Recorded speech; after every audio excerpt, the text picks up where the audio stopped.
everywhere we go, if we let that light shine in the darkness, we're going to be running out of darkness. Yes. And we're going to have more light. Darkness And as I cannot read that, comprehend I the said, light. Lord, let the light of God shine, because it says that thou hast multiplied the nations and not increased the joy. In other words, he's telling us, you may think nighttime is party time. You may think what I'm going to do is going to be in the night. Nobody can see what I'm doing. But it says that there's no joy in it. When we drink, how many times have we thought, oh man, I got a hangover? I don't know. So, but I can imagine. I'm sick. I don't want to get up. I've seen it. And it says that you have multiplied the nations and not increased the joy. In other words, he's saying, yeah, you go ahead and think you're going to enjoy it, but that's going to be on you. It's not going to be on me. God said, I'm not going to give you joy in the things that you're doing. I'm not going to put pleasure in the things that you're doing in the darkness, because that's not where I dwell. Yes. He said, that's not where I live. That's not where I walk and talk. He said, I don't dwell in that dark place. He said, and I'm not going to give you joy. You give me a person that gets up the next morning and tells you, oh man, I went to a party last night. I feel so good, and man, I couldn't do it again, and I could have went on. They're sitting there with their head hanging down, sicker than a dog, thinking, why did I do that? Or feeling bad, did I say this, did I do that? There's no joy. God makes sure there's going to be no joy in things that we do in the darkness. He said, Amen. He said, they joy before thee according to the joy in the harvest. Now, when we talk about harvest, we're talking about the things that we do. This is harvest here in the church. This is the time that we have toiled the ground.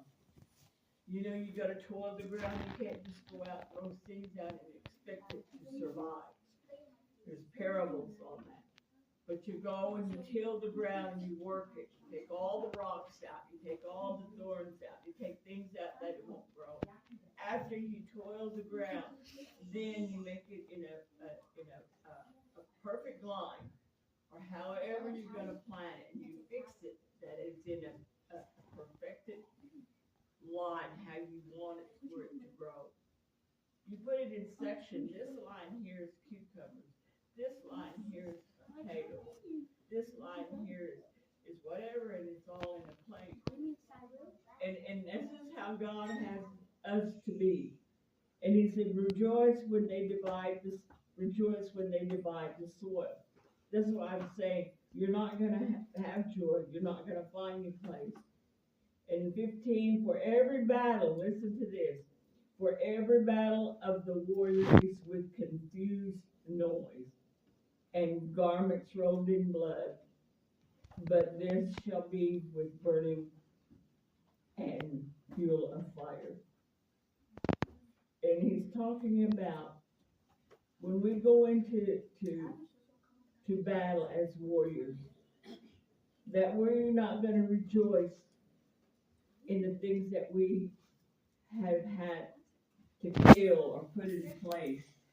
And as he begins to sing, for every battle of the warrior, talking about one, is with confused noise. There's been too many, how's the old saying? There's too many chiefs and not enough Indians. Oh. This is basically what it's saying. You can have too many bosses and only one person to answer to all 10 bosses. It's an impossibility. Micromanaging. You need only one.